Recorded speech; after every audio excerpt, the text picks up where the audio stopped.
সেই চালাও ভাই। থ্যাংক ইউ ভাই, তাহলে নামেন, আমি গাড়িটা পার্কিং করি। ওর গাড়ি চালানো স্টাইল দেখে আমি ওর পুরো ফ্যান হয়ে গেলাম গা। ওই যে কাটিং কুটিং দেয় রে ভাই, সেই।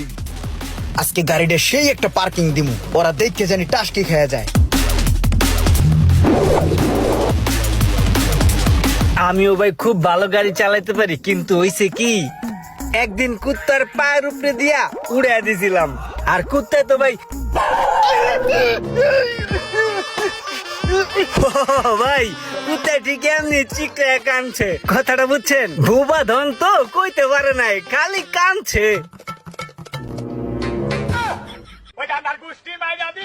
এই বেড়ে কি করছস তুই? সোহাগ ভাই পায়ের উপরে দিয়ে চাক্কা উড়াই দিছস, গাড়ি নামা নামা।